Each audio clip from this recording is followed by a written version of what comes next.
la parahormona, que lo hace subir a nivel del suelo. Está la calcitonina, que lo hace bajar. Está la vitamina D, que aumenta la reabsorción desde lo que nosotros hemos consumido.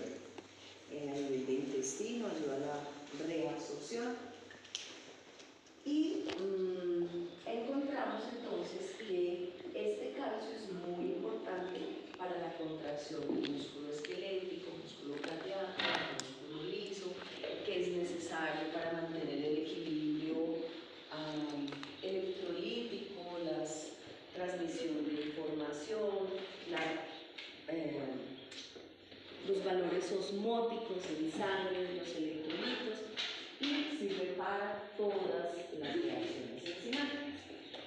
Entonces, es muy importante tener en cuenta que la paratiroides, que es las 4 glandulitas que están ubicadas por la cara interna de la tiroides, que va adosada pues a los primeros 3 anillos traqueales, entonces esa paratiroides va a producir la paratormona o PTH que tenemos acá, que lo que va a hacer es incrementar las concentraciones de calcio en sangre. ¿Y cómo lo hace?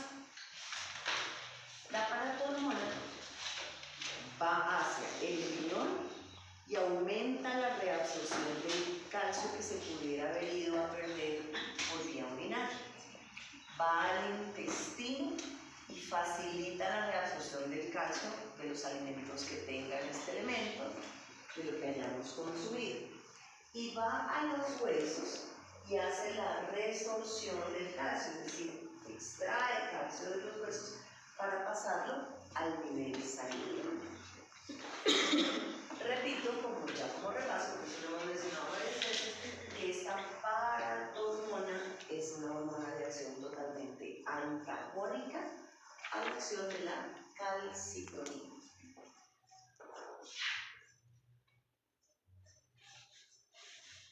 Aquí vemos la glándula tiroides, ¿cierto? Que iría acá pegadita contra los primeros 3 anillos.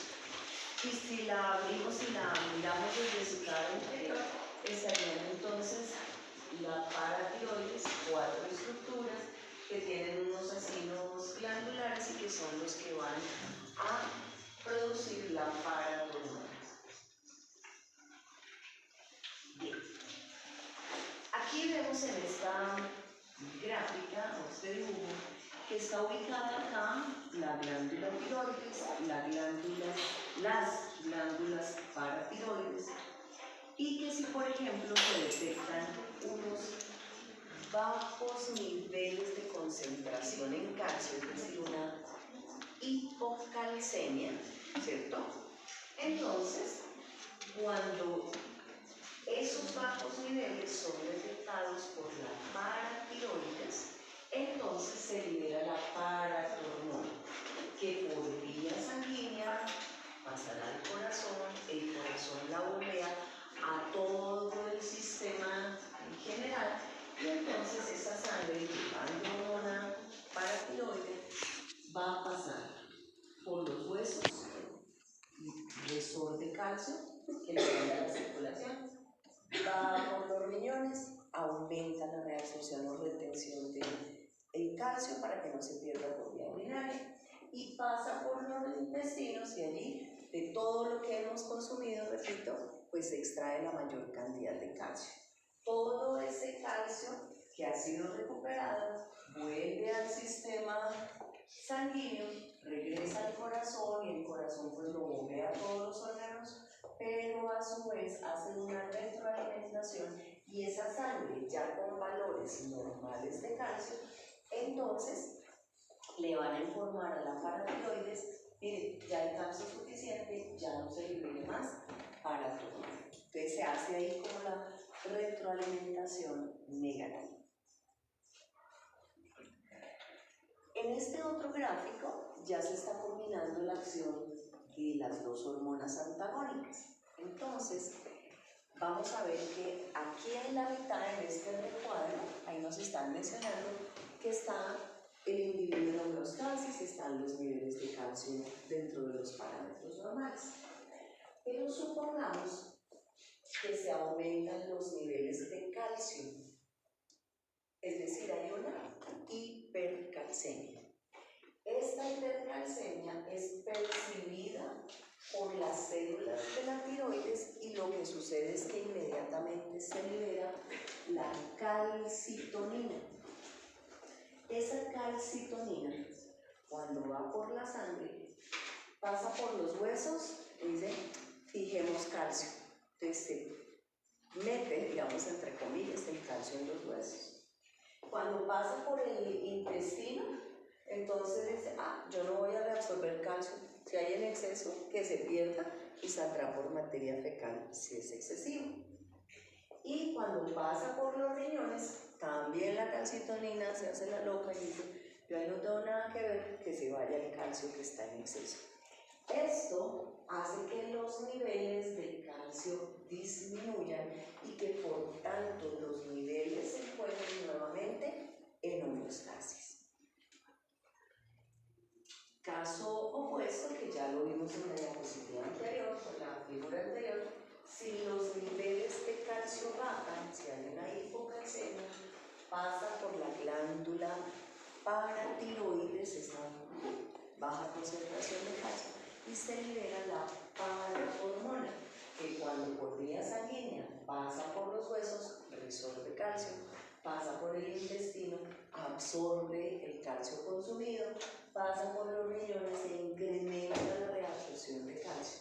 Todas estas acciones harán que los niveles de calcio aumenten nuevamente en sangre y que por tanto la homeostasis del calcio se obtenga y tengamos un individuo con el calcio normal.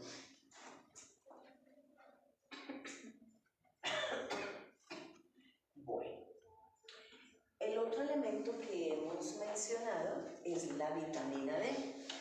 Todos sabemos que a nivel de la piel tenemos una provitamina que con el rayo del sol, con los rayos solares, empieza un proceso para que se active la vitamina D. Entonces, ¿eso cómo funciona?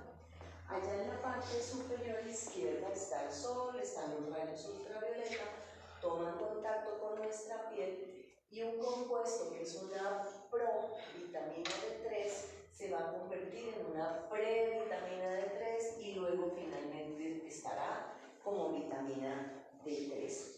Esta sustancia pasará, o esta molécula pasa al hígado, allí se convierte en 25-hidroxicolancalciferol, que cuando pasa al riñón se convierte en 1,25-dihidroxicolancalciferol. ¿Y esta qué hace? Va a los huesos y moviliza las reservas de calcio, va al intestino y aumenta la absorción de calcio en el intestino. Estas dos acciones van a mantener los niveles de calcio y de fósforo a nivel sanguíneo. Entonces ya vimos cómo es el mecanismo de acción de calcitonina, paratormona, vitamina D, para manejar los niveles de calcio en nuestro cuerpo.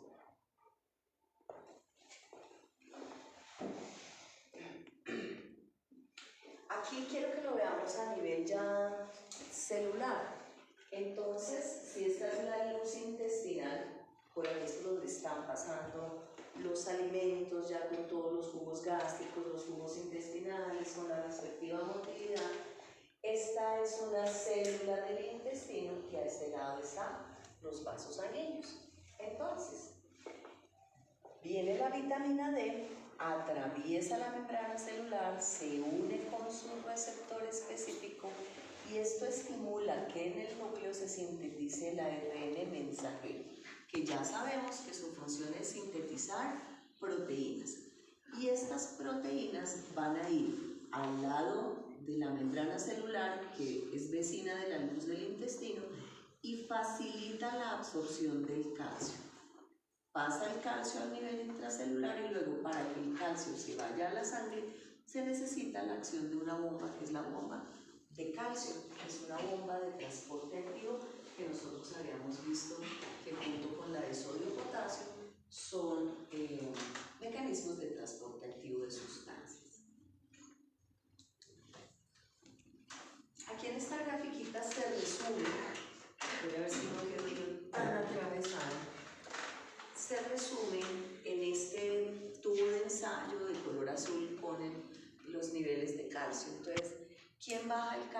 sangre? La calcitonina. ¿Cómo lo hace?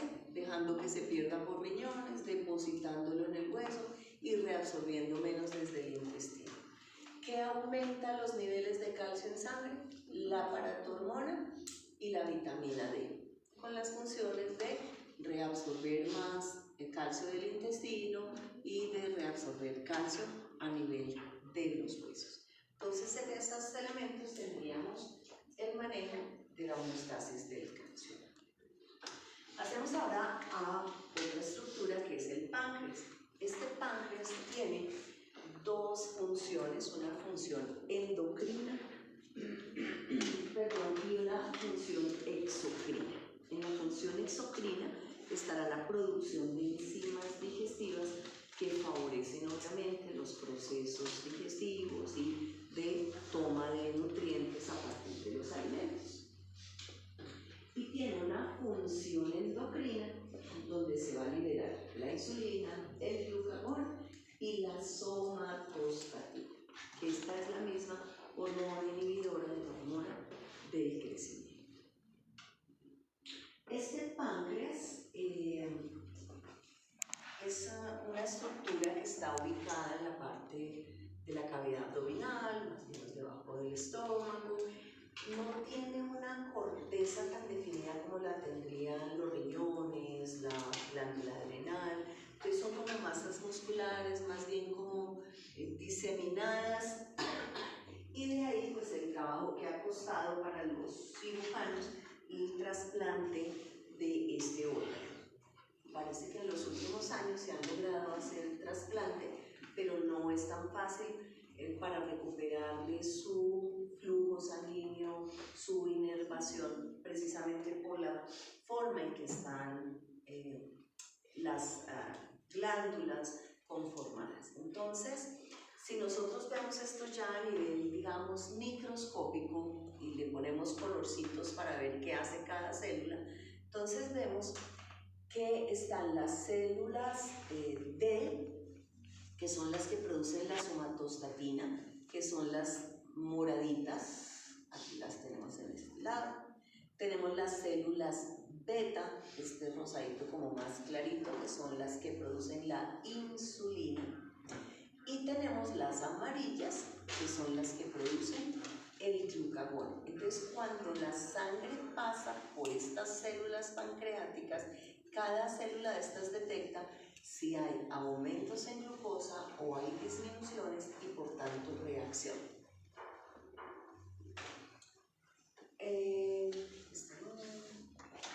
Este glucagón y la insulina son hormonas antagónicas que se encargan del manejo de la glucosa, y la insulina lo que hace es disminuir los niveles de glucosa a nivel sanguíneo, mientras que el glucagón lo que hace es elevar los niveles de glucosa.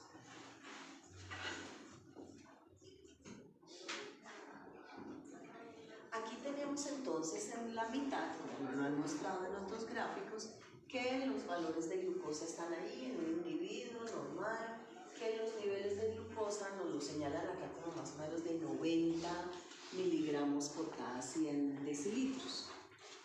¿Alguno de ustedes acá es hipoglicémico, es hiperglicémico, tiene diabetes, abuelos, papás, mamás con problemas de azúcar? Vayan pensando, porque ahorita vamos a comentar qué tipo de afección, cuáles son los síntomas que le ven, qué medicamentos son los que les ordenan a sus pacientes. Entonces, bueno, supongamos que un individuo está aquí con los valores normales de glucosa y se incrementan los niveles de glucosa en sangre. ¿Qué hace que se aumenten los niveles de glucosa en sangre? Comer. El consumo, ¿cierto? Entonces, si se aumentan los niveles de glucosa en sangre, cuando esta sangre rica en glucosa pasa por el páncreas, las células beta del páncreas que perciben ese aumento liberan entonces la insulina. Y esa insulina va a ir a todas las células del cuerpo para que la glucosa entre en ellas y a glucosa se almacene y que lo haga en forma de glucógeno. Bien, al depositarse esa glucosa en los tejidos, pues obviamente los niveles de glucosa en sangre van a disminuir y tendríamos un individuo con una homeostasis en la glucosa. Esos excesos de glucosa que consumimos, que se depositan y allá muestran unas células grasa, pues son los que se depositan en los gorditos y que nos hacen a veces sentir incómodos, pero pues eso se da por exceso de consumo de glucosa y poco gasto de toda esa energía que uno acumula. Supongamos ahora es el estímulo contrario. En lugar de ser un incremento en los niveles de glucosa, se hay una disminución en el nivel de los mismos. ¿Qué ocasiona una baja de glucosa? Saltarse comidas, no consumir lo adecuado, es decir, aguantar hambrecita. Entonces, cuando se da una hipoglicemia, las células alfa del páncreas detectan esos valores bajos de glucosa y lo que hacen es inmediatamente liberar glucagón hacia la sangre. Y este glucagón va a ir directamente al hígado y ese glucógeno que estaba allí almacenado lo va a desbaratar, entre comillas, hace la glucogenólisis, liberando moléculas de glucosa a la sangre, incrementándose así los niveles sanguíneos de glucosa. Algunas veces, si el glucógeno no es suficiente y el proceso también de pronto de requerimientos energéticos es largo, entonces se hace la glucogenogénesis para luego pasarla a glucosa. Entonces, estas dos hormonas son hormonas antagónicas en el manejo de la glucosa. Bueno, esto lo vamos a pasar acá. Bueno, ¿me ayudas leyendo por favor esta diapositiva?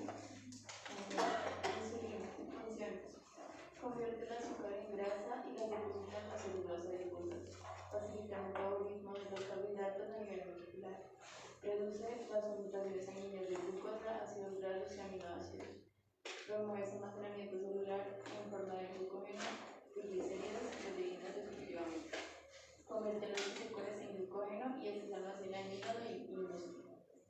Metabolismo de carbohidratos, estimula la utilización de glucosa, su almacenamiento, inhibe formación de glucosa y la insulina actúa en hígado dependiendo del nivel de glucosa. Que haya de glucosa en sangre.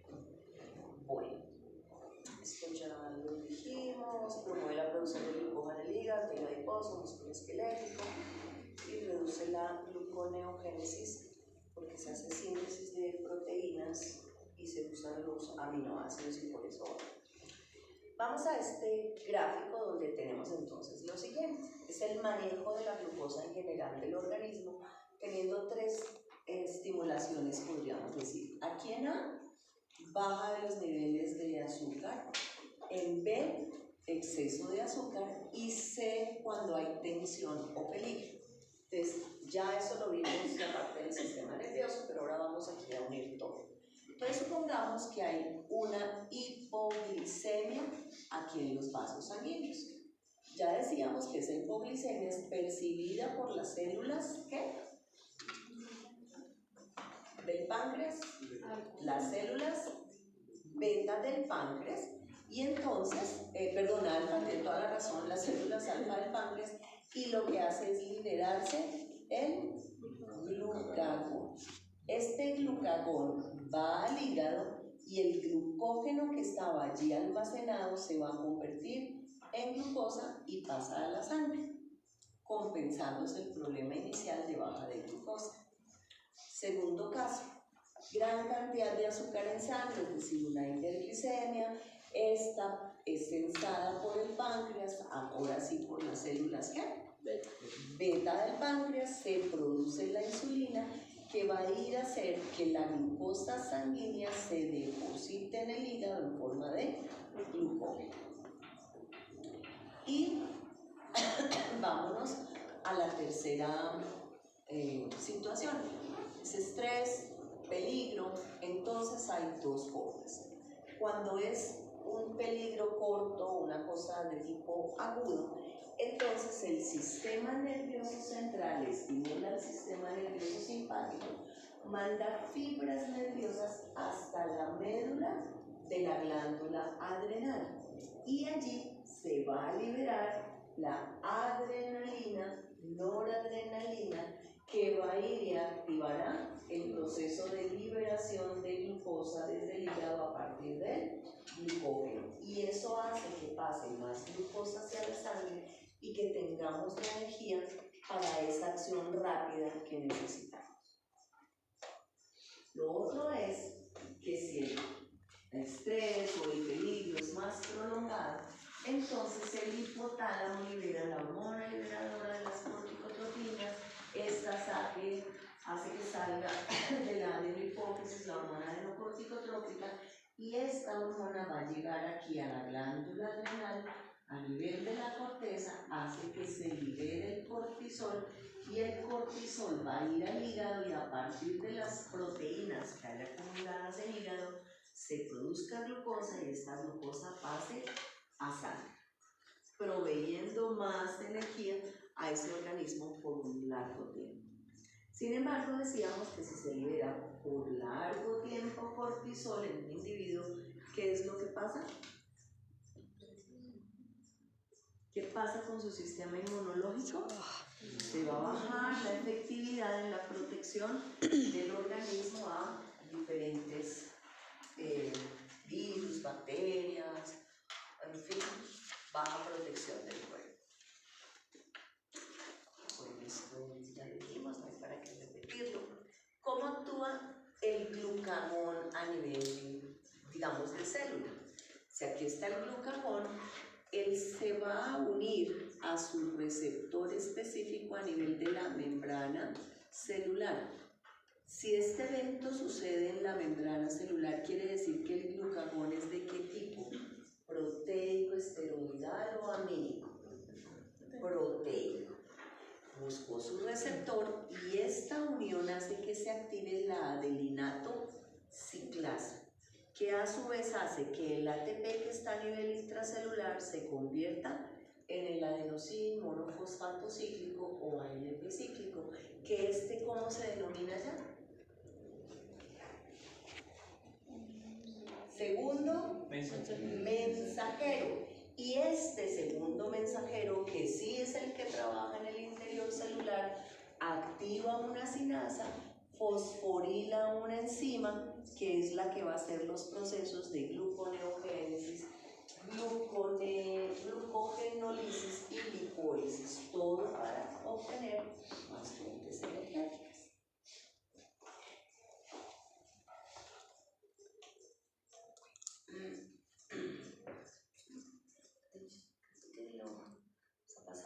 Con mucha repetición aquí en la repetibilidad. Vemos aquí una de las primeras alteraciones de la hormona insulina. ¿Hay algún grupo que vaya a hablar sobre diabetes mellitus en este grupo, en este salón? Ok. Entonces, la diabetes mellitus mellitus quiere decir azucarada y es porque hay un exceso de sangre, alta sangre con glucosa y a su vez la orina sale azucarada. Recuerden que uno no puede perder glucosa por vía urinaria porque la glucosa es un elemento importantísimo como suplemento energético, como fuente energética. ¿Señor? Hablando sobre qué.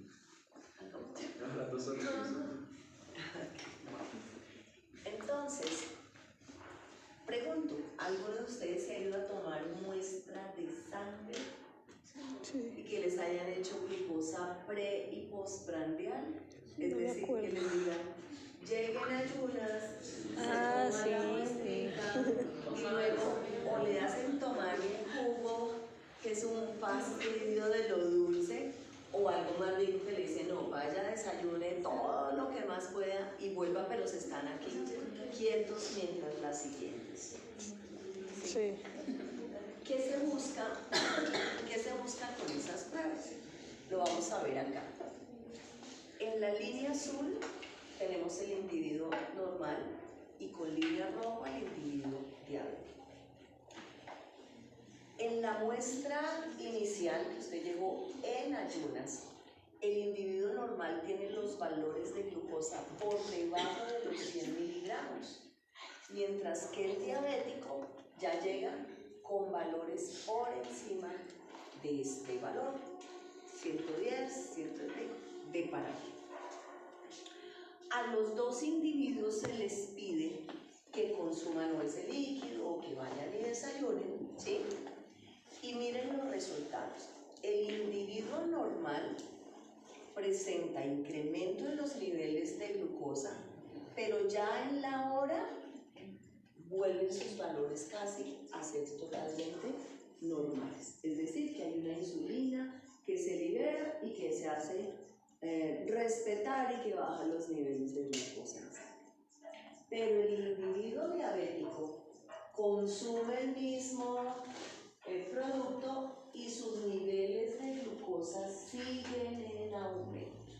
Y ni siquiera a las 2 horas logra bajar estos niveles de glucosa, porque hay una deficiencia en la producción de insulina en el organismo, o porque así se produzca y se libere la insulina, los receptores a nivel celular no están captando la insulina y por tanto no se da la acción.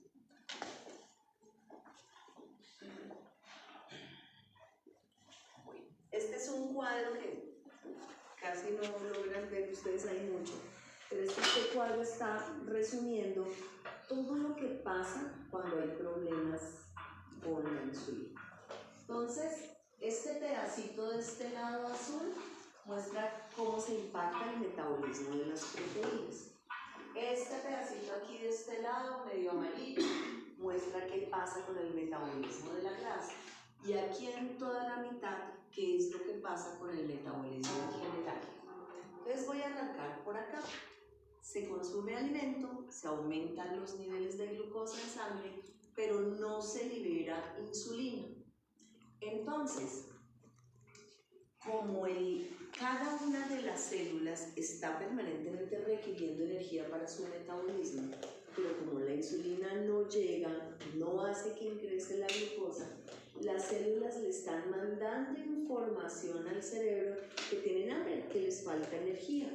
Entonces, la indicación es que el hígado haga glicogenólisis, haga gluconeogénesis y le manda más glucosa a la sangre para que supuestamente llegue a los tejidos.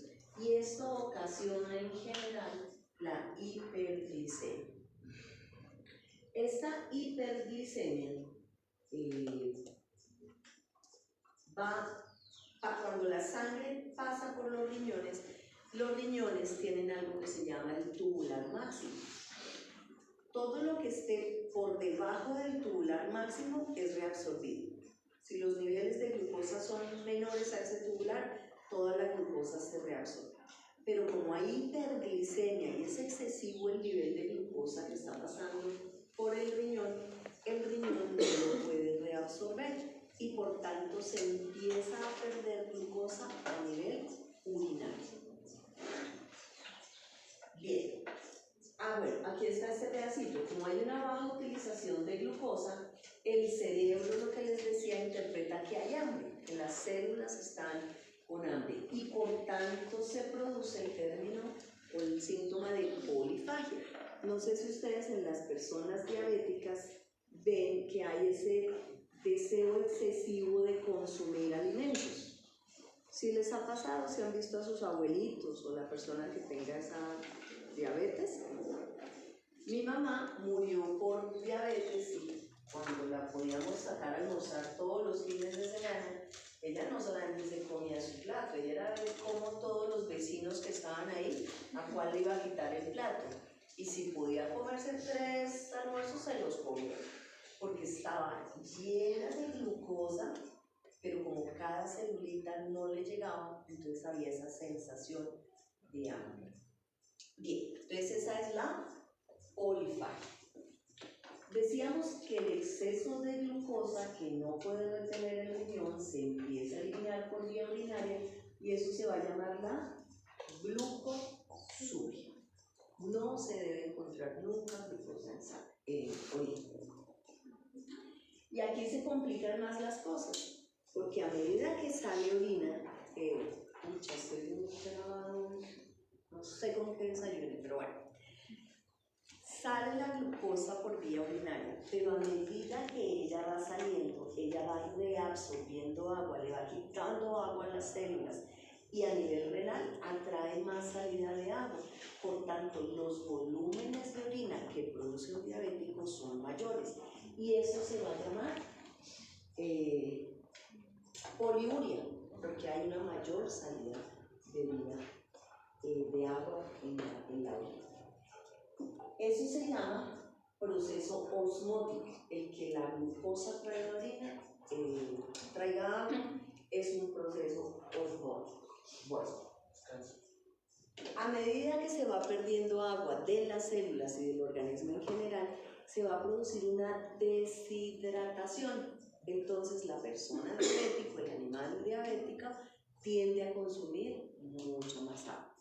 Pero tienden a consumir también entonces más gaseosas con dulce, cosas que supuestamente les van a quitar la sed y que les den más azúcar. Esta deshidratación que se produce va a producir obviamente una baja en el volumen sanguíneo, una baja de presión sanguínea y puede llegar a producir un fallo en la circulación y llegar a producir entonces coma y muerte. Esto que hemos expresado de incremento en el consumo de líquidos se llama polidipsia. Vámonos ahora por el lado del metabolismo de las proteínas.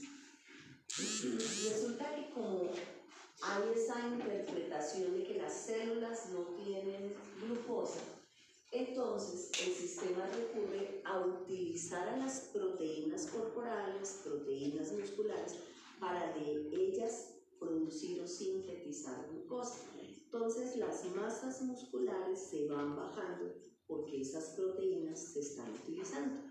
Uno ve de pronto en los abuelitos diabéticos, ya una diabetes muy avanzada, que sus fibras musculares van bajando, van estas personas bajando de peso.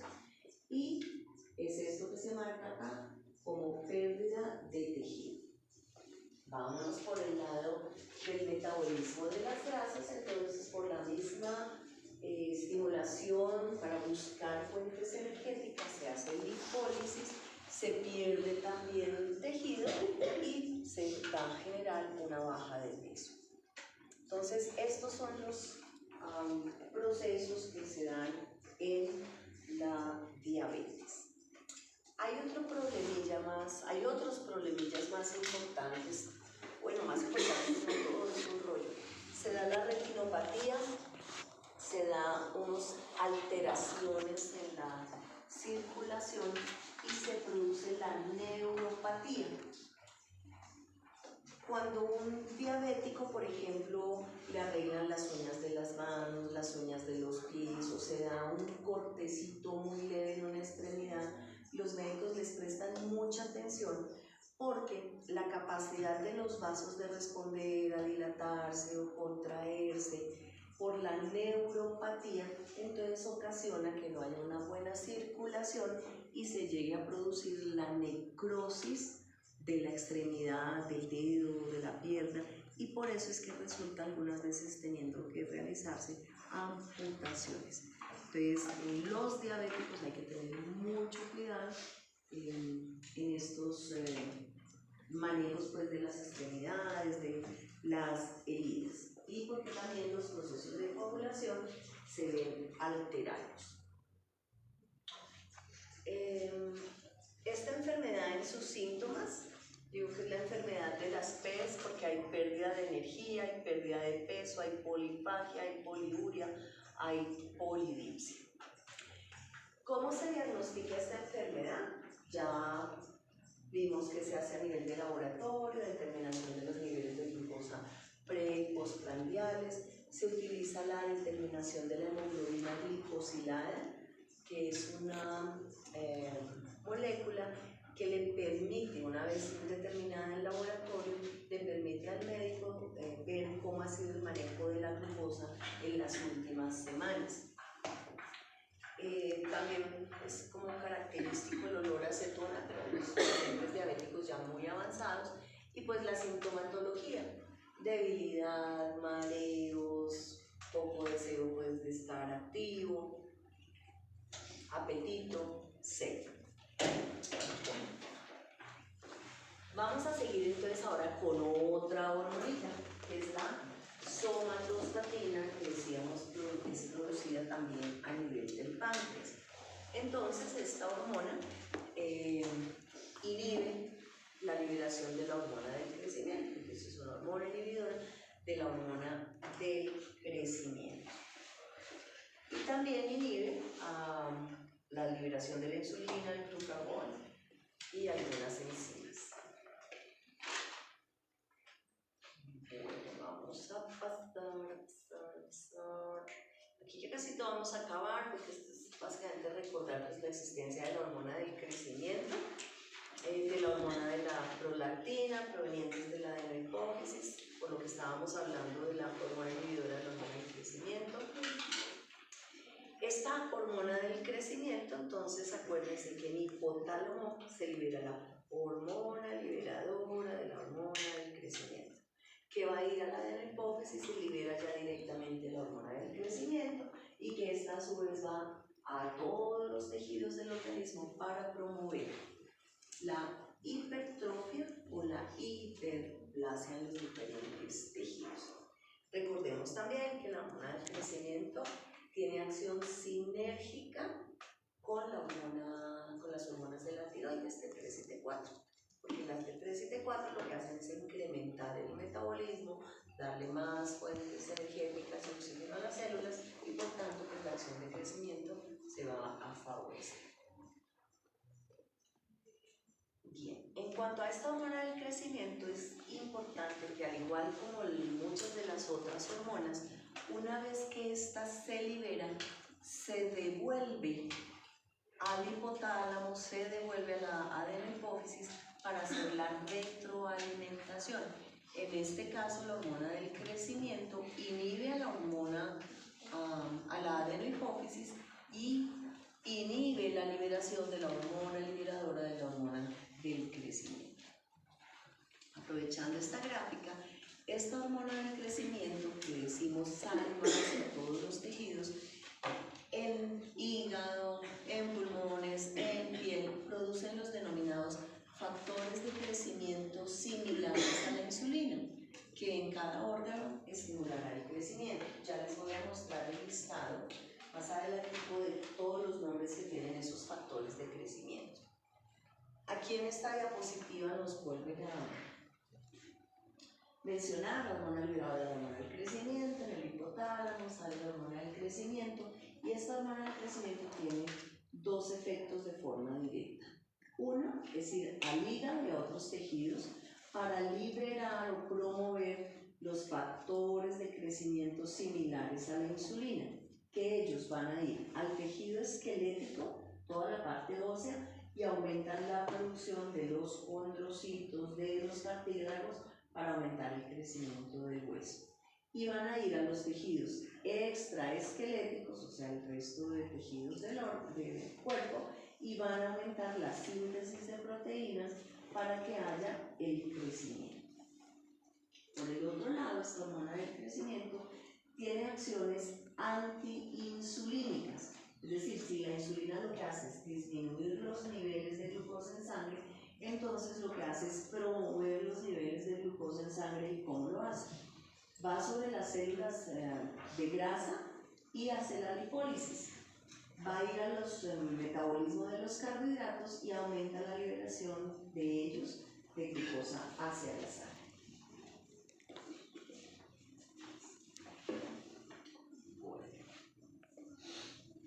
Y aquí les voy a mostrar el listadito, a ver dónde va a salir, de algunos factores de crecimiento. Entonces fíjense que que está del crecimiento de la piel, de la formación de la eritropoyetina, de los fibroblastos, de las plaquetas, del tejido glial. ¿Se acuerdan de las células de glía, que son las que soportan a las neuronas? Del tejido nervioso, de ovarios, etc. Entonces, cada uno de ellos tendrá su acción específica sobre esos tejidos. Bueno, dice que, por supuesto, la hormona del crecimiento es una hormona anabólica porque estimula la creación de tejidos. ¿Cuál sería la palabra opuesta a anabolismo? Catabolismo. Entonces, esta, no se nos olvide, es una hormona de tipo anabólico. Esto aquí ya lo vimos. Este diagrama de flujo nos muestra diferentes órganos y gráficas de coordenadas donde hay una variable independiente, una variable dependiente, y se dará una relación directamente proporcional como la vemos acá o inversamente proporcional como la vemos acá. Entonces arranquemos con la explicación. El primer recuadro corresponde al sistema nervioso central, donde allí el estímulo es el ejercicio o el estrés, y entonces entre más estímulos de este tipo se estimula ese sistema nervioso, que va a liberar catecolaminas, que van al sistema, directamente el sistema nervioso, específicamente al hipotálamo, y entre más catecolaminas, más información llegue, se va a producir la hormona liberadora de la hormona del crecimiento. Esta que era aquí la variable dependiente va a salir y va a ir a la adenohipófisis y se convierte en la variable independiente. Entonces, entre más hormona liberadora de la hormona del crecimiento, se va a producir más liberación de hormona del crecimiento. Y esa que era la variable dependiente acá, sale y va a ir, por ejemplo, a los depósitos de grasa, y entre más hormonas del crecimiento, más se va a formar ácidos grasos libres. Va a ir a las células somáticas, y entre más hormonas del crecimiento se van a construir más proteínas que pueden resultar, como vemos en este torito, en más fibras musculares. Va a ir esta hormona del crecimiento a las células betas del páncreas y van a estimular la liberación de la insulina. Y esta insulina va a ir acá al hígado, y entre más insulina, más deposición de glucosa en el hígado y más formación, obviamente, del glucógeno. Esto va a generar una hipoglicemia que va a compensar lo que inicialmente tendríamos como el estrés, que generaba unos niveles altos de glucosa. Por este otro lado, la hormona del crecimiento va a hacer que se disminuya la utilización de los carbohidratos, porque estos se van a dejar o van a permanecer dentro de los tejidos. Bueno, ¿me ayudas a leer fuerte, Natalia, esta diapositiva, por favor? Funciones generales de la hormona del crecimiento. Induce crecimiento de todos los tejidos, aumenta el tamaño hipertrofia, aumenta el número de células, hiperplasia, produce sustancias intercelulares, aumenta síntesis de proteínas, incremento de transporte de aminoácidos a través de las membranas, aumento en la síntesis de proteínas en los ribosomas, aumento en la transcripción de ADN, disminuye el catabolismo de las proteínas, fórmula ahorradora de proteínas, aumenta la liberación de ácidos grasos a nivel del tejido adiposo, libera ácidos grasos y acelera el paso de ácidos grasos.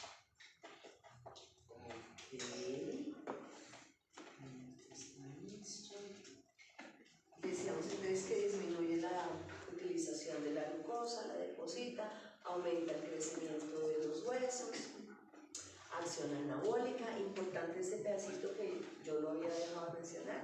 estilo de que es una hormona ahorradora de energía.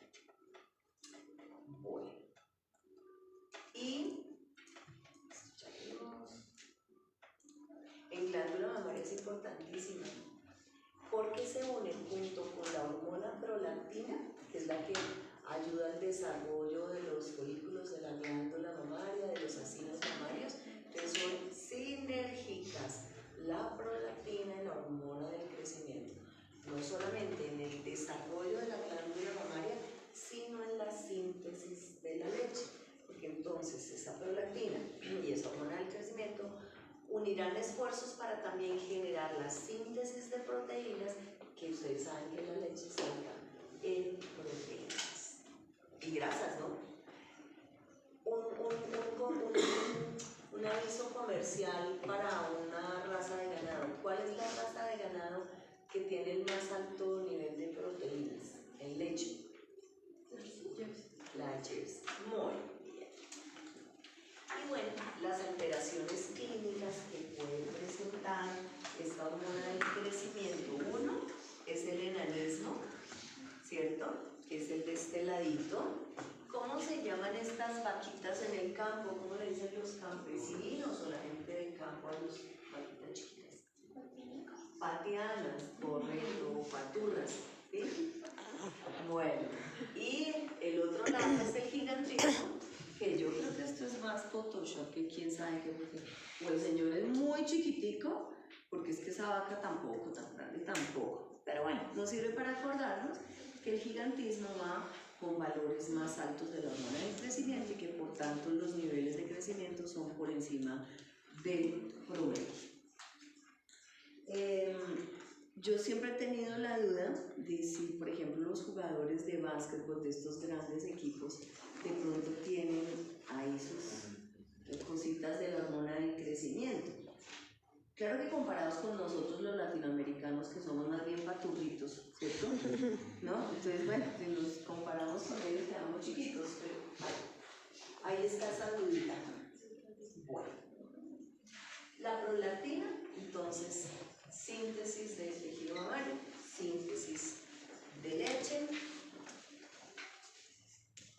y esto hace que si hacemos un corte de una glándula mamaria, vemos los acinos mamarios, cómo ellos se comunican con unos ductos que finalmente van a ir llevando la leche hacia el pezón y que va a salir por el orificio. Recuerden que ya vimos cómo era la estimulación mecánica que hace el neonato, o que hace la mano del que ordeña, o el que hace la máquina del ordeño, para que finalmente se libere luego la oxitocina, que es la que hace la contracción mioepitelial, y que salga entonces la leche. Entonces hay una sucesión de acción de hormonas, de prolactina, y luego para la síntesis de la leche, y luego de la oxitocina para que ésta pueda salir. Bueno, esa prolactina no solamente está producida a nivel del sistema endocrino, a nivel del hipotálamo, la hipófisis, sino que también se ha encontrado en placenta, en testículos, en intestino, etc.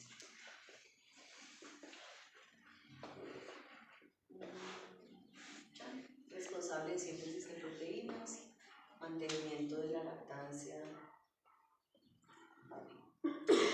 Esto ya lo pasamos.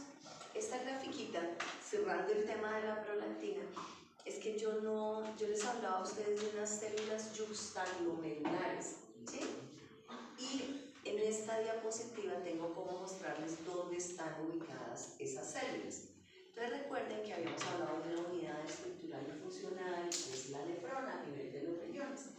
Entonces, aquí encontramos que hay una arteriola aferente, que es la que llega al glomérulo, que este glomérulo está lleno de capilares que filtran la sangre para depurar lo que se va a eliminar por vía urinaria, y lo que no pasa para filtración y esa sangre se devuelve al sistema circulatorio en general por la arteriola eferente.